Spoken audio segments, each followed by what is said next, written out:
दिख रहा है 28 एक सीट है जिस पर कांग्रेस आगे चल रही है। वो मंडला सीट है जिसमें कांग्रेस आगे चल रही है। विधानसभा चुनाव भी हार गए थे, केंद्रीय मंत्री निवास चुनाव हार गए थे। पार्टी ने कहा था, मतलब स्थानीय संगठन ने, लेकिन वो केंद्रीय नेतृत्व का कॉल था कि उन्हें चुनाव लड़वाना है। उनके खिलाफ जिसको टिकट दिया गया, जो भारतीय जनता पार्टी कांग्रेस का जो एमएलए युवा है, जमीन से बहुत जुड़ा हुआ आदमी है, वो फग्गन सिंह कुलस्ते लगातार जनता के संपर्क में नहीं रहे। मुझे लग रहा है उनके लिए सीट बचाना बहुत मुश्किल होगी। छिंदवाड़ा में बीजेपी इस बार मंडला फंस जाएगी, ऐसा क्या? मंडला तो कहा ही जा रहा था कि बहुत मुश्किल होगा भारतीय जनता पार्टी के। 3 सीटें बहुत चुनौतीपूर्ण थी, एक रतलाम थी, एक मंडला सीट के लिए कहा जा रहा था। रतलाम में भी बहुत टफ फाइट है इसके अंदर। उत्तर प्रदेश को लेकर बड़ी इंटरेस्टिंग खबर आ रही है। कांग्रेस 3 सीटों पे आगे चल रही है और समाजवादी पार्टी 11 सीटों पे आगे चल रही है। 2 तो हमने बता दी थी, तीसरी आप बताइए यूपी की कौन सी? कांग्रेस बाराबंकी पे आगे चल रही है। बाराबंकी नाम पहले लिया जा रहा था। तनुज पुनिया की सीटें वहां कांग्रेस आगे चल रही फिलहाल।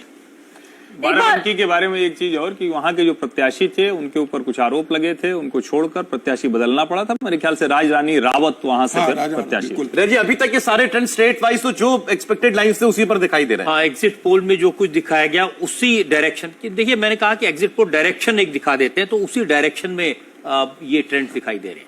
हालांकि बहुत शुरुआती है, अभी 1-1.5 घंटे के अंदर ट्रेंड्स और मजबूत हो जाएंगे, बट डायरेक्शन वही है।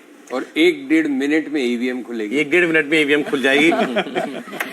बिहार में 40 में से 10 सीटों का ट्रेंड आया है। बीजेपी सबसे बड़ी पार्टी फिलहाल दिखाई दे रही है, जितनी सीटों पर इस वक्त ट्रेंड दिखाई दिए हैं।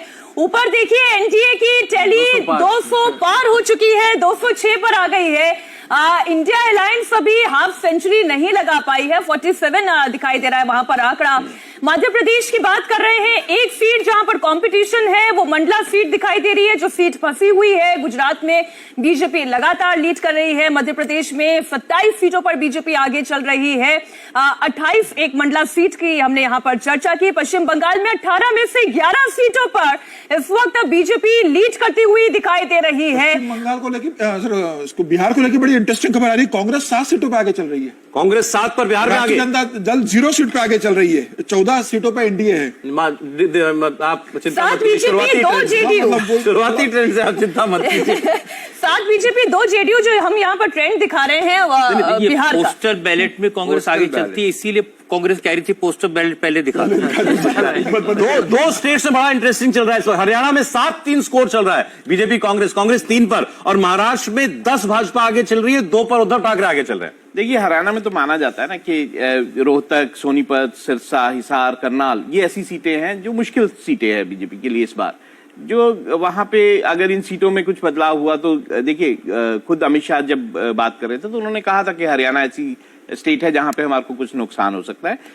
दूसरा राजस्थान का भी उन्होंने नाम दिया था। उस राजस्थान में भी 5-6 सीटें ऐसी हैं जहां पे नुकसान हो सकता है, उसी के ट्रेंड दिखाई देते हैं। अगर पर ये चेंज भी हो सकता है। उत्तराखंड में 5 की 5 पर बीजेपी लीड कर रही है हर बार की तरीके से। बिहार में बीजेपी 9, जेडीयू 11।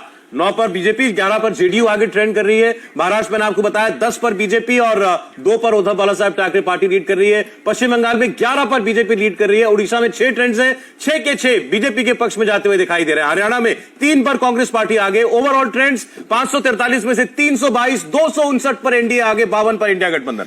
कम से कम हाफ सेंचुरी लग गई है। इंडिया अलायंस 54 सीटों पर लीड करती हुई दिखाई दे रही है। अदर्स के पास 11 सीटें आप देख सकते हैं। 260 एनडीए। ये रिजल्ट अगर